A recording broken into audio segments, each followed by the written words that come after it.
بسم اللہ الرحمن الرحیم۔ ناظرین محترم، السلام علیکم۔ کاندھلہ میں ایک مرتبہ ایک زمین کا ٹکڑا تھا، اس پر جھگڑا چل پڑا۔ مسلمان کہتے ہیں کہ یہ ہمارا ہے، ہندو کہتے تھے کہ یہ ہمارا ہے۔ چنانچہ یہ مقدمہ بن گیا، انگریز کی عدالت میں پہنچا۔ جب مقدمہ آگے بڑھا تو مسلمان نے اعلان کر دیا کہ یہ زمین کا ٹکڑا اگر مجھے ملا تو میں مسجد بناؤں گا۔ ہندوؤں نے جب سنا تو انہوں نے ضد میں کہہ دیا کہ یہ ٹکڑا اگر ہمیں ملا تو ہم اس پر مندر بنائیں گے۔ اب بات دو انسانوں کی انفراد تھی، لیکن اس میں رنگ اجتماعی بن گیا، حتیٰ کہ ادھر مسلمان جمع ہو گئے اور ادھر ہندو اکٹھے ہو گئے، اور مقدمہ ایک خاص نوعیت کا بن گیا۔ اب سارے شہر میں قتل و غارت بھی ہو سکتی تھی، خون خرابہ ہو سکتا تھا، تو لوگ بھی بڑے حیران تھے کہ نتیجہ کیا نکلے گا۔ انگریز جج تھا، وہ بھی پریشان تھا کہ اس میں کوئی صلح صفائی کا پہلو نکالے، ایسا نہ ہو کہ یہ آگ اگر جل گئی تو اس کا بجھانا مشکل ہو جائے گا۔ جج نے مقدمہ سننے کے بجائے ایک تجویز پیش کی کہ کیا کوئی ایسی صورت ہے کہ آپ لوگ آپس میں بات چیت کے ذریعے مسئلے کا حل نکالیں۔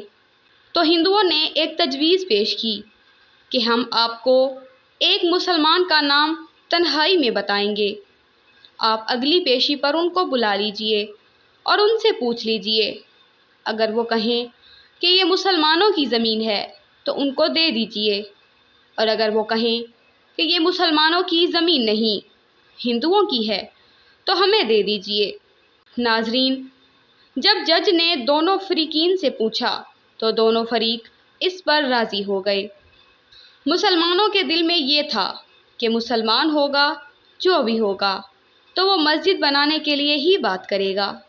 چنانچہ انگریز نے فیصلہ دے دیا اور مہینہ یا چند دنوں کی تاریخ دے دی گئی کہ بھائی اس دن آنا اور میں اس بڈھے کو بھی بلوا لوں گا۔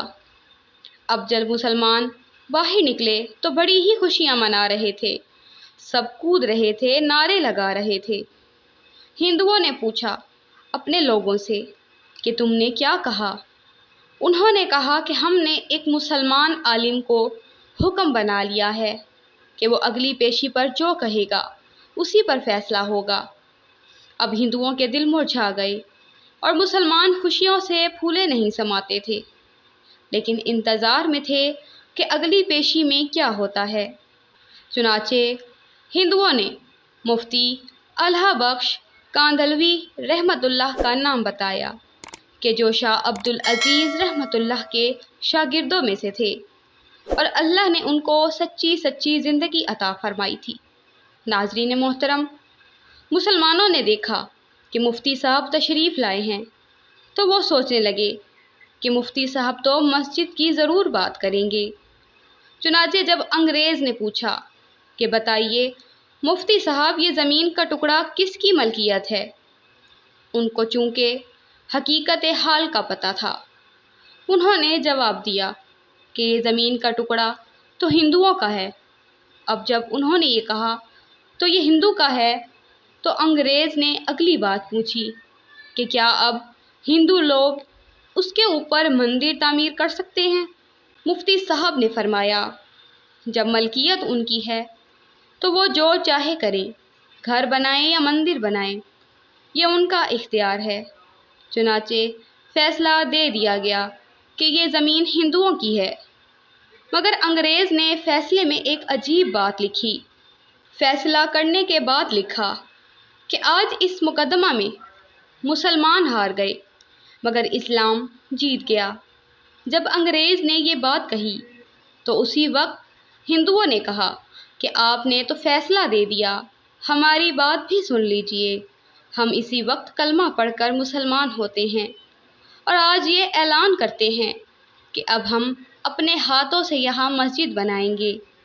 تو عقل کہہ رہی تھی کہ جھوٹ بولا کہ مسجد بنے گی، اگر حضرت مفتی صاحب نے سچ بولا اور سچ کا بول بالا ہے۔ ناظرین محترم، سچے پروردگار نے اس جگہ مسجد بنا کر دکھلا دی تو کئی مرتبہ نظر آتا ہے کہ جھوٹ بولنا آسان راستہ ہے۔ جھوٹ بولنا آسان راستہ نہیں ہے، یہ کانٹوں بھرا راستہ ہوا کرتا ہے۔ جھوٹے سے اللہ تعالیٰ نفرت کرتے ہیں، انسان نفرت کرتے ہیں، انسان اپنا اعتماد کھو بیٹھتا ہے۔ ایک جھوٹ کو بولنے کے لیے کئی جھوٹ بولنے پڑتے ہیں، لہٰذا جھوٹی زندگی گزارنے کی بجائے سچی زندگی کو آپ اختیار کیجیے، اس پر پروردگار آپ کی مدد فرمائے گا۔ پیارے دوستو، میری ویڈیو آپ کو اچھی لگی ہو تو میرے چینل کو لائک اور سبسکرائب لازمی کر دیجیے گا۔